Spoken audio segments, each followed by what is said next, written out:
This world needs a speaker. I shall be the avatar.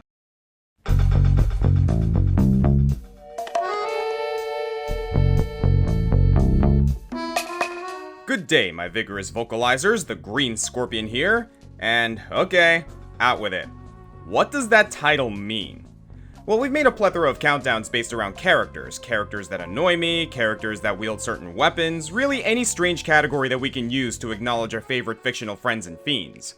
But today's characters are hard to drag into the limelight, as most of them would rather talk over an intercom or in your mind rather than show their face in person. I refer to these individuals as disembodied voices. Through the use of voiceovers, you can have someone speak without showing them on screen. And this is a device that has existed since the invention of talkies, but is a favorite tool of game developers. Instructions that come over the radio, audio logs that fill in the history of a game's world, or narration which delivers a story in a digestible way. Trust me, this is ominous. Ominous? Ominous. Yeah, ominous. Oh, never mind. Now, maybe there's a full-bodied character out there somewhere telling us all of this, but for the most part, we get to know them only through their dulcet tones. Kind of the way most of you guys know me, unless you watch my streams. Twitch.tv/thegreenscorpion64, by the way. That being said, some of today's entries are seen in-game at some point, but the majority of the time, our heroes only interact with them through incorporeal language. On one level, this is a way of streamlining the experience. Just sticking a voice over the gameplay is going to keep things moving and saves time on developing a character model and animating cutscenes. But distance makes the heart grow fonder, and somehow, without so much as eye contact, these characters make a major impact. Credit goes to the voice actors that bring these characters invisibly to life, but also some expert writing and game design to implement these personalities in meaningful ways. So to celebrate, I'll be doing the rest of the countdown with no visual elements whatsoever. Welcome to the first episode of the Green Scorpion Podcast. No, I'm kidding, it's a video. These are my top 10 video game disembodied voices. Ladies and gentlemen, it's showtime! Before we get into the top 10, I want to take a moment for an honorable mention. I'm a huge fan of fighting games, not just playing them, but just the whole aesthetic of the genre. The character select screens, the health and special meters, and of course, the announcers. They do so much to make these simple one-on-one bouts feel like a spectator sport. They don't have names, but each series announcer is so distinct to the experience the game is going for. Soul Calibur with his weird trailer bait ramblings before each fight. The desire for power leads the warriors to the arid desert. Smash Bros with his funny way of pronouncing names. Mario! I never understand what the Blaze Blue announcer is saying, but gosh, I'm glad she's saying it. The wheel of fate is turning. Rebel 1, action! The way Mortal Kombat builds tension with that vicious... Finish him. Or how Killer Instinct goes nuts whenever you get an Ultra Combo. It's all such amazing hype. Thank God for the announcers. Get ready for the next battle. Number 10 is also an announcer, and when else would this channel get the chance to talk about Jackbox? This is an extremely popular series, the centerpiece for thousands of drunken house parties the world over. Each quirky icebreaker and social deduction game in the party packs have their own hosts, the most famous of which being Cookie Masterson from You Don't Know Jack. This is You Don't Know Jack 2015. I'm your host, Cookie Masterson. And hey, wipe that smile off your face. This is serious. Okay, just kidding. There will be farts and stuff. Cookie isn't the only host on this fictional game show. In fact, I was surprised to find that this series has been on PC since 1999. But he is the most well-known as the Masterson of Ceremonies when the game first got mainstream attention on the PlayStation 3 and as a Facebook browser game. In my opinion, he is the game. Jack straddles the line between really smart and really stupid. Half the challenge of these questions is trying to discern what knowledge they're actually trying to test you on. For example, this question. Suppose the logo on the back pocket of your Versace jeans had the same abilities as the magical creature it represents. What would be the penalty for people checking out your butts? Your butt would sing beautifully, then eat them. Your butt would tell a riddle, then burn them alive. Your butt would unleash a powerful whirlwind, or your butt would immediately turn them to stone. That is so stupid! Cookie's inane rambling for each question gets you into the mindset of this entire game. It's like he's coming up with them off the top of his head. It also helps that he has a unique quip for just about every wrong answer and all of the right ones, with the same consistent sense of humor every time. I think at that point, it would practically be coming out the other end. With a brilliant, irreverent performance by voice actor Tom Gottlieb, You Don't Know Jack comes off as an underfunded ratings failure on the verge of cancellation, sponsored by opaquely terrible products. Hey Cookie, if Jackbox ever goes under, you already have all the training to be on YouTube. You even get these weird episode storylines in the background, including a ventriloquist dummy voiced by Cookie that may or may not be his own sapient person. Hello, Billy. I'm not Dilly. I'm Dilly's sister, Detty. Wait, what? You heard me. Cookie Masterson is a trivia genius who should never be given a microphone. But hey, it's not my money. Not to be disrespectful, but I guess I don't think of puppets as really having any gender at all. Well, if you dine me a few drinks sometime, Mr. Masterson, I could certainly prove you wrong. Let's talk about this off mic. This is the story of a man named Stanley. Cookie Masterson is a bit unstable, but at the end of the day, he just wants you to have fun. The narrator from the Stanley Parable wants things to be done right. I'm sure you've heard of this game by now. You walk through the story of an office worker named Stanley, told to you by Kevin Brighting and his inviting English accent. At one point, the narrator preemptively states that Stanley walks through a door on the left, and you can either take the door on the left as the story dictates, or you could take the door on the right and listen to the narrator adjust his story to fit your actions. This was not the correct way to the meeting room, and Stanley knew it perfectly well. Perhaps he wanted to stop by the employee lounge first, just to admire it. If you follow the narration to the letter, you'll be given a victorious but ultimately hollow ending about Stanley asserting his free will. Ironic because all you've done is follow orders. On the other hand, if you repeatedly defy the narrator by taking the wrong path, pressing the wrong button, or even just moving too quickly, well, that's when things get interesting. Do we need to restart the game again? Well, I find it unlikely that we'll ever progress by starting over and over again, but it's got to be better than this. This is hardly the first piece of media to play with the relationship between narrator, character, and audience. In fact, here's a list off the top of my head. But it's possibly the most devoted to this concept as an interactive art form, exploring a theme of player choice and what it actually means to have freedom in a game's narrative. What at first seems like an impartial voiceover starts altering the environment like a passive-aggressive dungeon master. Spend too much time in a broom closet and he'll seal it off on future playthroughs. Put a password in before you should have learnt it, and he'll make you wait 2 minutes for the door to open. Try to take the mind control device, and he'll initiate an unstoppable self-destruct sequence. Okay, maybe that last one's a bit more aggressive. At times, he seems like a cruel and angry god, but he's also extremely fallible. If you try to return to his story after a few wrong turns, he gets lost in the script and can't seem to lead you back. And in a few endings, he'll break down, beside himself that you don't want to follow him. My entire game is destroyed. It was the only thing in the world that was mine, and you run it into the ground. What, did you think that would be funny? You just had to see? I think the museum ending puts it all into context. A second voice actor steps in just before your demise to show pity to you and the narrator. One who can't remember that the story keeps repeating, and the other who can't tell him. Character and plot in violent opposition, yet one cannot exist without the other. That is way too much pathos for such an amorphous concept. But in his eagerness to prove that he is in control of the story and no one gets to tell him what to do, Stanley leapt from the platform and plunged to his death. Good job, Stanley. I said the narrator in the Stanley Parable reminds us of an angry god. But this next entry takes that idea more literally. The Talos Principle, a 2014 indie puzzle game, sees you in the role of an AI who wakes up to this voice. Behold, child, you are risen from the dust, and you walk in my garden. Hear now my voice, and know that I am your maker, and I am called Elohim. So, yeah. God? a bit more complicated than that. And to explain it, I'll have to get into some spoilers, so skip ahead if you would rather play this existential masterpiece blind. I highly recommend it for any of you philosophy buffs out there. Anyway, yes, this is Elohim. And he really is a disembodied voice in that he has no body to speak of.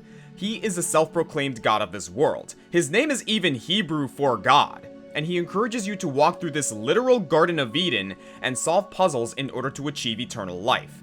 Just don't step foot in that enormous tower. That tower is forbidden. Not suspicious at all, right? But then again, this is the voice of Timothy Watson. When has he ever been less than trustworthy? Sorry, brothers. Hate to drop this on you, but it's the Monado they're after. So have fun keeping them occupied for me. I'm sorry, he's the voice of Mumkar from Xenoblade Chronicles? Okay, that's hilarious. Given that you're a robot and there's a lot of hardware around, you might start to suspect that this is some sort of simulation.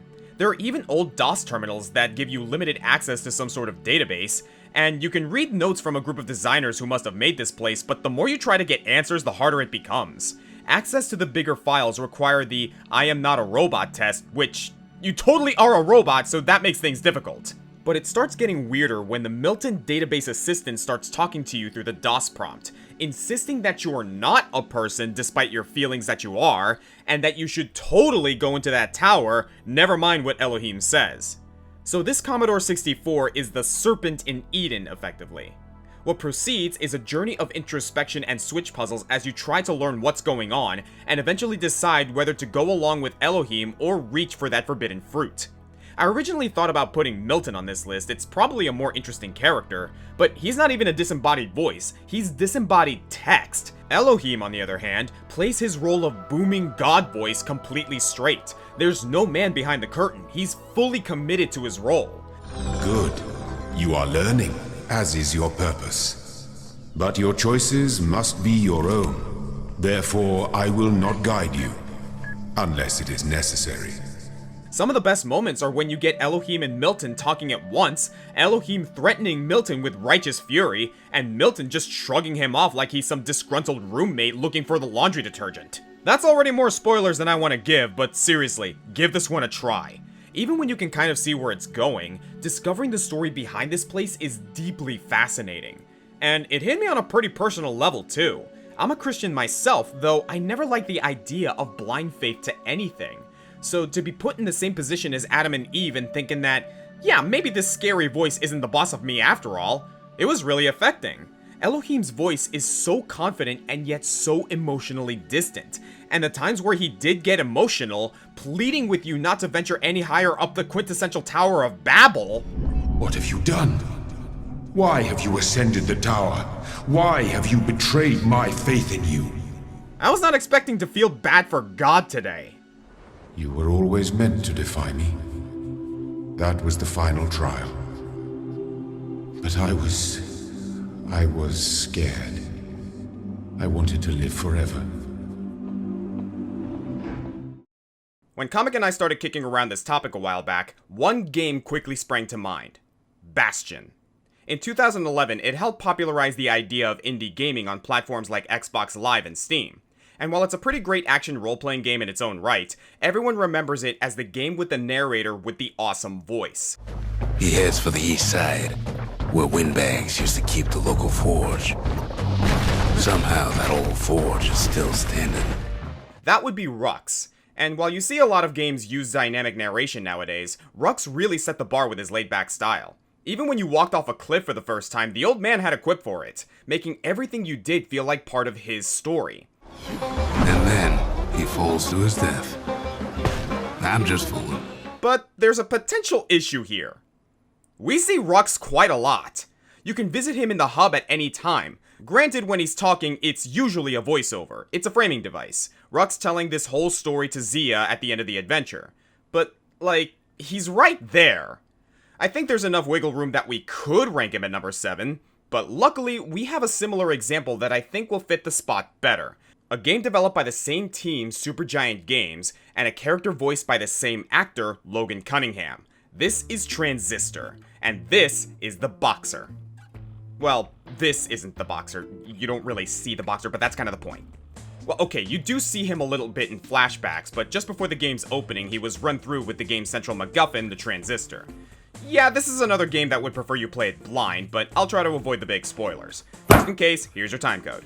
So the Boxer, as fans sometimes call him, we never do learn his real name, was the bodyguard and lover of Red, an acclaimed nightclub singer in the virtual utopia of Cloudbank. A nefarious group called the Camerata wanted to use Red's influence to shake things up in Cloudbank, and when she didn't want to go along with it, they attacked, the Boxer taking a lethal blow for Red. Thing is, when you get killed with a transistor, the blade downloads your consciousness. And while Red was injured in battle and lost her voice, she managed to take the weapon for herself. So now the Boxer is a talking sword, like Ara from Dust. So we got a singer with no voice and a bodyguard with no body. Like Bastion, it results in a top-down action RPG with a major character commenting on everything that happens. There's the same kind of snarky humor. The Boxer has a lot of dry wit when you're taking down basic enemies. Excuse us. Pardon us. He's also very opinionated on what kind of flatbread you order from the deli. Sea monster's really the only choice here. Yes. Just have to get back to your place before it gets cold. But when it comes to heartfelt moments, I think this is actually the strongest of Cunningham's voice performances. I know his turn in Bastion is more famous, and for good reason, but while Rux has a deep connection with the game's world, he's more detached when it comes to the kid and other characters. Red and the Boxer have a deep camaraderie, sharing in the good times and the bad. Like when Red sees an old poster of herself and reflects on how much she misses singing. The Boxer knows he can't physically comfort her, and you can tell it tears him up inside. I'm so sorry, Red. They took your voice. I couldn't stop them. The Boxer also isn't as poetic as Rux, struggling with his words a lot, but considering his words are all he has now, you can feel how difficult this is for him. Hey, something I've been meaning to tell you. Once this is over, maybe there's still time to skip town. Think about it. I recommend the PlayStation 4 version of this game for one reason and one reason alone. Everything the Boxer says comes out of the controller, rather than your TV or speakers. You know, cause his voice would be coming out of Red's sword. It adds to that feeling of holding him, trapped in a piece of technology. But towards the end, there's a point where, to help protect Cloudbank, Red has to temporarily dock the transistor, and there's a point where it looks like she might lose him. It's time. Bye for now. You can't tell listening to it here, but during his monologue, his voice goes from your PlayStation 4 controller to the TV speakers, and that's really smart. Is it a cheap gimmick? Maybe, but I'm crying over here. Look at you. You're alive. Me, I'm not so sure. Hey, say something already. Say something, will you? It's Henry, right? Yeah. I'm Delilah. Yeah, that's what the guy said on the phone.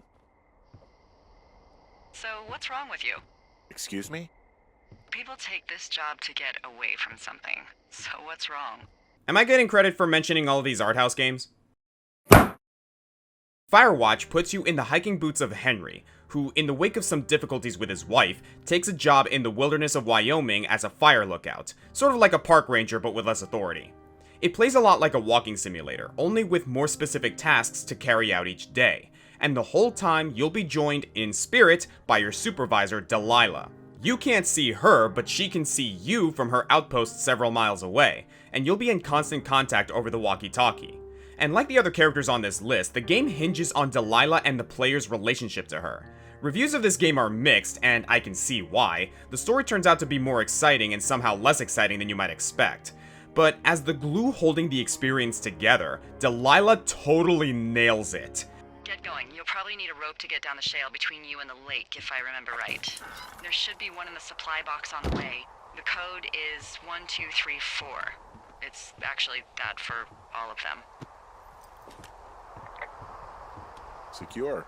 Shut up. Great work by voice actress Cissy Jones, who has a track record of playing a lot of great supportive roles in video games like Life is Strange and The Walking Dead. And right now you can hear her as Lilith in the Owl House.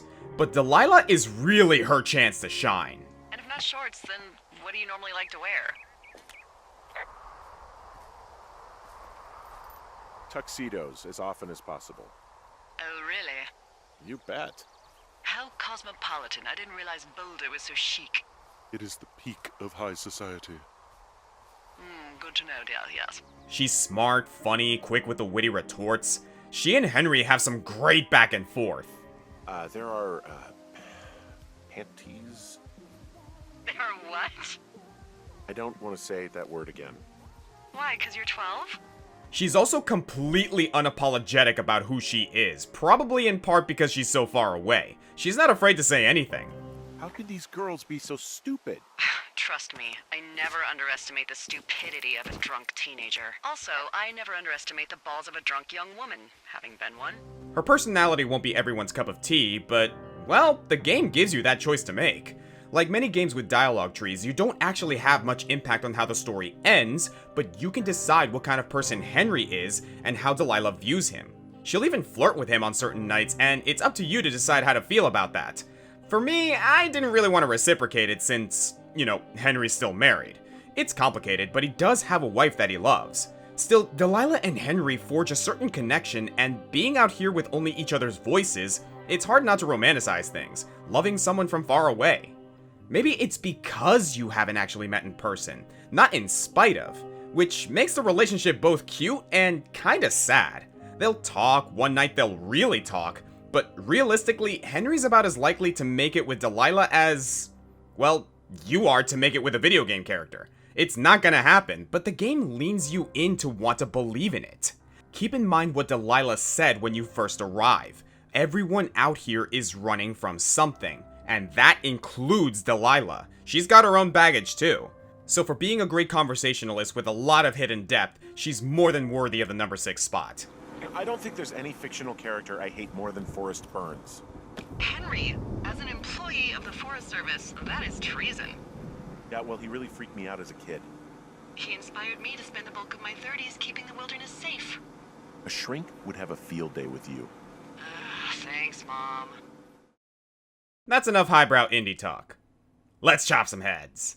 My name is Howard Buckshot Holmes, and along with my co-commentator, Chris Creeley, I'll be giving you a slay-by-slay account of tonight's bloodbath. With access to the more than 10,000 cameras in this city, you can be sure not to miss a single disembowelment or brutal ass-shanking. Isn't that right, Chris? Key fucking wrecked, Howard. I've survived more than my share of these crazy contests, and I can tell you that our audience is going to see more gushing blood and severed heads than a troop of Girl Scouts camping in an unexploded minefield. I've discussed Mad World plenty of times, and just as often, I've praised the depraved antics of these two lunatics, Howard Buckshot Holmes and Chris Creeley, the co-hosts of Deathwatch, a high-stakes murder game show that, by its very existence, is a crime against all of humanity. Ultra-violent action games aren't anything new, even the tongue-in-cheek variety. And while this game is really fun to play with great bosses, I can confidently say it would be utterly lost without these two commentating on your exploits. Man, that guy looks like he was hit by a train. As opposed to being hit by a barrel, or a spiky bat, or a chainsaw, or a tire. I get your point, now fuck off. Normally I'm not a fan of this kind of humor, but the shamelessness of it all, and how they'll reach for every low-hanging fruit they can get, it's a guilty pleasure to be sure. Jack pulled that win out of his ass at the last second. Yes, he did. He really needs to do better, or he's gonna get killed. Wait a minute, what? No clever remarks about pulling something out of your ass? Where's the gerbil joke? The anal sex story? Dude, I tossed you a softball, you didn't even bunt. Sorry, Crease, I was busy adjusting this third nut I had surgically inserted in my sack. They should have warned me about the itching. There you go, that's my boy. And to be clear, Howard and Crease are terrible people, played by two wonderful people. Great proofs of Whose Line fame, and bender-bending Rodriguez himself, John DiMaggio. Together, they're a nightmare team-up of sportscasting, one with a more academic understanding of the game, and the other with experience on the field. I've also said many times that these are the prototypes to Wiz and Boomstick from Death Battle. Kreese is a past Deathwatch contestant who will tell you a colorful story about every boss injuring him in some horrific way, and it's clear that he sees no value in human life. Howard, I hate that prick. When we fought, that dirty bastard kicked me with his spurs and tore my scrotum. You know, my nuts unraveled like 2 balls of yarn. You know how fucking long 2 balls of yarn is? He's also a rabid anti-intellectual who'll degrade Howard for smartening up the humor even a little bit. Jack really knows how to get ahead. Yeah, it's easy. Just cut it off. I know I was making a... Oh, never mind. But while Howard is more educated and likes to take the high road, he's just as bad, if anything, worse. Bullied in school and cheated on by his wife, he's basically snapped and now lives a life of deviancy and cynicism. Damn, Jack nailed that guy faster than what? I was trying to think of somebody who nailed your ex-wife, but there are too many people to choose from. Should we get out a phone book? So, yeah, both terrible, but keep in mind, they're the bad guys. Anyone involved in Deathwatch is, by extension, a villain. And how seriously can we take their tall tales anyway? Reminds me of Halloween when I was a kid, bobbing for zombies. I dressed up like a princess. That's not surprising. They're at each other's throats half the time, but it's their job to rib each other, like the announcers on the worst radio station you can think of. I kept expecting them to show up in person. Maybe Jack would have to kill them in addition to the game's organizers. Maybe they'd be a surprise boss or just a cathartic moment of penance. But no, they're really just here to make jokes. And maybe it's better that way. Wherever you are, Howard and Kreese, I hope it's together. I normally don't approve of hitting women, but way to go, Jack! Normally don't approve of hitting women? Didn't your ex-wife get a restraining order after you broke her nose and ruptured her spleen? I said I don't approve of hitting women. My ex-wife's a she-beast from hell. Oh, she-beast. Well, that's totally different. A victory. Perhaps a turning point. And yet again, ruin has come to our family, as told to us by our nameless ancestor. The old man, bored with his extravagant wealth, got deep into the dark arts and accidentally unearthed an eldritch horror, conscripting us, his heir, to do something about it before taking his own life in a bout of guilt and insanity. Like with the boxer and a few others, we do see him in person from time to time, mostly in cutscenes. But for the most part, the ancestor exists as a string of advice that hangs over the entirety of the game. And man, could they have picked a more perfect voice to talk you through this gauntlet of triumphant misery. Huddled together, furtive and vulnerable. Rats in a maze. That's Wayne June doing the voice, who among his many projects has spent a lot of time recording audiobooks, his most popular of which are readings of H.P. Lovecraft. Yeah, sounds about right. Though while Lovecraftian horror usually entails hopelessness in the face of impossible odds, part of the genius that is the ancestor's remarks are integrated in a way to best curb your hope, not outright destroy it. There's something to be said about games confident enough to chase out casual players, but Darkest Dungeon would rather you kept playing even after a grim defeat. So when you emerge victorious from another encounter, the ancestor will warn you to stay humble and moderate your positivity. Remind yourself that overconfidence is a slow and insidious killer. But when you've just suffered the most devastating loss, he'll chime in with something a bit more inspiring. Wounds to be tended, lessons to be learned. It's not the most Lovecraftian philosophy to give us hope under such circumstances, but this balancing act of encouragement and discouragement can help keep you balanced and mindful. And for me at least, it made me always want to keep trying. I mean, someone's gotta clean up after this mess Grandpa left us with. Howard and Kreese may indulge in blood sports, but at least they never sacrificed a young maiden to the deep ones for money. I don't think so anyway. Hideous matriarch, vile queen of the aquatic depths. She has no place in the sane world. Hello? Hello? I wanted to record a message for you to help you get settled in on your first night. I know it can be a bit overwhelming, but I'm here to tell you there's nothing to worry about. You'll be fine. I can feel a collective groan from the internet as I start talking about Five Nights at Freddy's. The world got a little oversaturated with this series. But for one thing, this is one of my first times ever mentioning the jump scare generator in a video. No jump scares here, by the way, you're safe. Endless sequels and merchandise aside, I actually want to talk about one of the most popular and least merchandisable characters, the phone guy. At least, that's what fans call him, because he's just the guy on the phone. He's the game's way of explaining the rules to new players, though I admit the way they actually do it always kind of confused me. In the first FNAF, he's the previous security guard to you, and calls once a night with tips and updates. Except, he's not actually calling. He's actually recording his messages ahead of time during his last week of employment, and these recordings are being sent to you over the phone? One at a time? Who's doing this? Does he have some kind of automated system that relays the appropriate message every night? I get that this is all to save money for a low-budget series that can't afford to show him in person, but that's kinda weird. A little too weird, thought some fans. They'll probably try to forcefully stuff you inside a Freddy Fazbear suit. Now that wouldn't be so bad if the suits themselves weren't filled with cross beams, wires, and animatronic devices, especially around the facial area.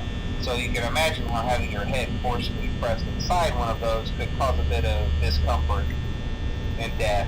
Phone Guy makes a reappearance in FNAF 2, explaining the drastically different mechanics and monsters in his same understated manner. No new system is without its kink. You're only the second guard to work at that location. The first guy finished his week, but complained about conditions. We switched him over to the day shift. So, hey, lucky you, right? In FNAF 3, you get this sad replacement, who fans have dubbed Phone Dude. And I'm like, boo, bring back Phone Guy. But then on the second night, the dude finds some old tapes in a supply room, and I can't tell you how excited I got to hear this voice again. Hello? Welcome to your new career as a performer/entertainer for Freddy Fazbear's Pizza. Great to have that awkward voice back, though some fans speculated there's more to him than that. The Five Nights at Freddy's continuity is an interesting thing. All of the games are out of order, set in different locations with different animatronics, and only the slightest hints to piecing together the larger narrative. This made FNAF into one of the biggest hubs of fan theory debate, and for a while, one of the biggest prevailing theories was that Phone Guy was also Purple Guy, the enigmatic figure in the secret minigames responsible for killing all of those kids. But evidence from the more recent games and books— what, there are books now? Oh, screw that! Makes it extremely unlikely for that to be the case. But it is true that Phone Guy seems to be at least aware of some of the darker stuff that he's not allowed to tell you under the corporate's watchful eye. Hey, listen, I had an idea. If you happen to get caught and want to avoid getting stuffed into a Freddy suit, try playing dead. You know, go limp. Then there's a chance that maybe they'll think that you're an empty costume instead. Then again, if they think you're an empty costume, they might try to stuff a metal skeleton into you. I wonder how that would work. Still, what an interesting few years for this character, assumed by many to be the secret antagonist of the series. I tried to watch some theory videos from 5 years ago to research this, but I just couldn't, guys. It's way too much. So let's put that aside and just worry about the big question here. Why are we so enamored with this guy? Is it because he's the one friendly voice in a hostile environment? Maybe, but I also partly think that Phone Guy speaks so much to the unique setting of this series. FNAF isn't just a horror game, it's a parody horror game. And never is that more apparent than when Scott Cawthorne, the series creator himself, voices this put-upon weirdo. Phone Guy is in the same boat as you while making these recordings, hiding in his office from Bonnie and Chica, but even at the worst, he never gets too enthused about it. Hey, do me a favor. Maybe sometime you could check inside those suits in the back room. I'm gonna try to hold out until someone checks. Maybe it won't be so bad. That's because while Nightmare Chuck E. Cheese is scary, he's also committed to the mindset of a BS low-income job. We've all been there, right? Like, you know this place sucks, and you kinda wanna warn the new hires, but you also don't want to upset management. And why be the one to break the bad news? They're gonna find out on their own anyway. Yeah, Phone Guy is a big mood. But hey, first station of the breeze. I'll chat with you tomorrow. Check those cameras, and remember to close the doors only if absolutely necessary. Gotta conserve power. Alright, good night. This one's a little debatable. The thing about Colonel from Metal Gear Solid is that not only do we know what he looks like, but we've met him face to face multiple times. Even when he's calling you, we can see a big picture of him. His lips are moving and everything. So, is the voice really disembodied at this point? Well, I look at it this way. 1. None of the other characters on this list have had as many appearances in such a prevalent series. We were bound to meet Colonel in person sooner or later. 2. This image of Colonel on the codec isn't diegetic. It's not like Snake can actually see Colonel on his earpiece, that's just there for the player, but it still accomplishes largely the same thing as the other entries on this list. And 3, until Portable Ops and Metal Gear Solid 4, we never actually stood in a room with the guy. Unless I'm missing something. I hope I'm not. So let's give some appreciation to the unsung hero of Metal Gear Solid, Colonel Roy Campbell. Please, Snake, just stop them. To serve your interests? Because we're relying on you. Campbell makes his first appearance in Metal Gear 2 Solid Snake, taking over as Snake's CEO after Big Boss's bloody betrayal. After the Zanzibar land mission, he retired from the military, but if there's one truth about Metal Gear, it's that no one's allowed to stay retired for long, and the Pentagon twists his arm into commanding Snake through Shadow Moses Island. Campbell's joined by a small support team, any member of whom would also warrant consideration, but none are as stalwart and memorable as Campbell. Well, maybe Otacon, the series guy in the chair, but he makes a few too many public appearances in my opinion. Campbell doesn't get the memorable one-liners like some characters, not in MGS1 at least, but he's a straight man to Snake and the rest of the cast, and the guy you want to talk to when you're not sure how to proceed. Just give him a call on good old 140.85, or he'll call you. Be careful. You absolutely must not use weapons in that area. A lot, actually. But then again, everyone talks a lot in these games. Colonel's been sworn to secrecy on some of the details in the mission, despite promising Snake total transparency, and he's a real bad liar about it. But you'll later discover that Campbell's niece, Meryl, has been held hostage at Shadow Moses this entire time, and the Pentagon is using her as a bargaining chip to keep Campbell compliant. Even so, you can tell that he has Snake's best interests at heart. He is one of Snake's only true friends after all. Colonel's straight-laced approach also makes it pretty funny when the game gets silly. I've got it. The controller socket. Plug your controller into socket 4. Do that, and he won't be able to read your moves. If it weren't for that idea, some players would still be stuck on Psycho Mantis. Colonel makes his return in Metal Gear Solid 2 as Raiden's superior officer. Or does he? Yeah, that's not Colonel. Turns out that's an AI copy of Colonel designed to manipulate Raiden for the sake of the Patriots, because MGS2 is weird, and it gets so much weirder. Even my patience has its limits. I just can't leave this thing up to you any longer. I'll do the fighting. You can just go home. As the system starts to degrade, you get some of the weirdest line reads ever witnessed. Raiden, something happened to me last Thursday when I was driving home. I had a couple of miles to go. I looked up and saw a glowing orange object in the sky, to the east. It was moving very irregularly. Suddenly, there was intense light all around me, and when I came to, I was home. What do you think happened to me? Huh? Metal Gear Solid just became a fever dream, and I don't think that'd be as effective if the series hadn't worked so hard to first establish Campbell as a respectable, no-nonsense leader. It's incredibly surreal. I could get into Campbell's other appearances throughout the series, but that would all just be extraneous to the examples set in MGS 1 and 2. But do I still credit Campbell with the stuff his AI said? Is number 2 a tie between real Campbell and simulated Campbell? Or maybe number 2 is just Paul Eiding. I don't know, it's all gotten so complicated, but what else would you expect from a Kojima game? I'm sorry to have to lay it all in your lap, but you're all I've got. Bust out of there and get to the communications tower. Also, what? Meryl, right? Yeah. I'll save her. Thanks. Please note that we have added a consequence for failure. Any contact with the chamber floor will result in an unsatisfactory mark on your official testing record, followed by death. Good luck. When it comes to video game voiceovers, few have made the instant connection that GLaDOS achieved in the first Portal game. But I'm sorry, GLaDOS, you're not our number one. Say what? It's just, we've seen this evil robot in the flesh, metal, a few too many times. But this series has one other character that fits the category just a little bit better. Welcome, gentlemen, to Amateur Science. Astronauts, war heroes, Olympians, you're here because we want the best, and you are it. So, who's ready to make some science?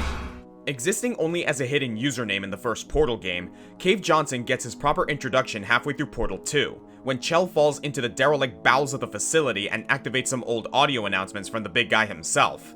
Good thing these guys all rigged their recordings to play automatically, huh? There's 1,000 tests performed every day here in our enrichment spheres. I can't personally oversee every one of them, so these pre-recorded messages will cover any questions you might have and respond to any incidents that may occur in the course of your science adventure. Your test assignment will vary depending on the manner in which you have bent the world to your will. We learn a lot about Cave Johnson over a short period of time. How he founded his cutting-edge research company in the 1940s, which originally sold shower curtains. Yep, this dude knows nothing about science, but hey, he made $1 billion and decided to invest it in the future of America. You see this archetype in a lot of other media, the Howard Stark, Varric from Legend of Korra, the eccentric inventor type. Cave Johnson doesn't have the intellect of those prior two examples, but he subscribes to the same philosophy of pursuing every stupid idea in hopes that some of them are gonna pan out. So while Aperture Labs shifted paradigms with inventions like the portal gun, matter-manipulating gels, and eventually artificial intelligence, it had 10 times as many horrible failures.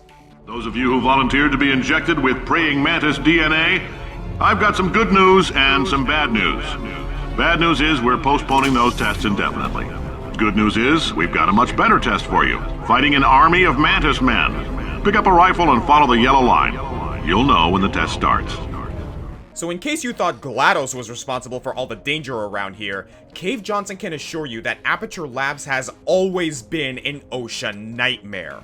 All of this insanity is voiced by J.K. Simmons, by the way, who has a myriad of memorable film roles, but to me, will always be J. Jonah Jameson from the first 3 Spider-Man movies. There's a reason why that role was never recast in other live-action films. It's because no one else could master that same level of endearing arrogance.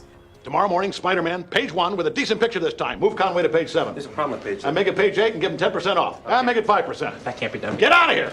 It's the same here. You constantly hear Johnson disregarding his more qualified advisors and casually briefing volunteers on the unethical experiments they unknowingly have already been subjected to.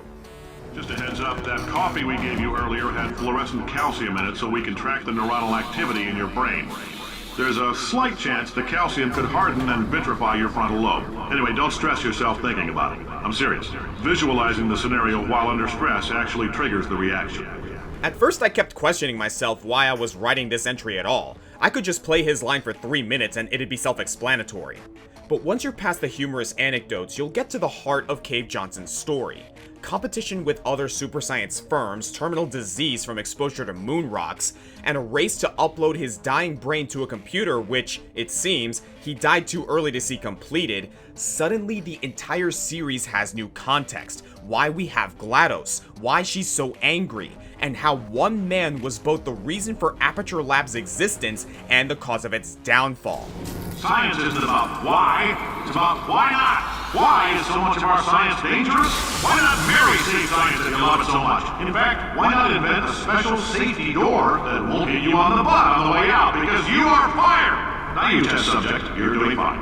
Yes, you, box your stuff, out the front door, parking lot, car, goodbye. Of course, that's nothing compared to a cut sequence that was gonna document Cave Johnson forcing his secretary to undergo the brain transference. The clip's still in the game's data, but I'm not gonna play it. It's pretty intense. No, if you want more Cave Johnson, I recommend getting the Portal 2 DLC, a non-canon edition where a still living Cave Johnson talks to you through tests across alternate realities. It's as ridiculous as it sounds. Cave Johnson, new owner and CEO of Black Mesa. That's right, you've been bought. First order of business, we're renaming you under the Aperture brand. I'm leaning towards Blapature Mesa. Marketing boys think something else. So, Blapature it is. Putting these 10 entries in order was difficult actually, comparing apples to oranges. Most of them give a unique performance that serves as the foundation for the entire game they appear in.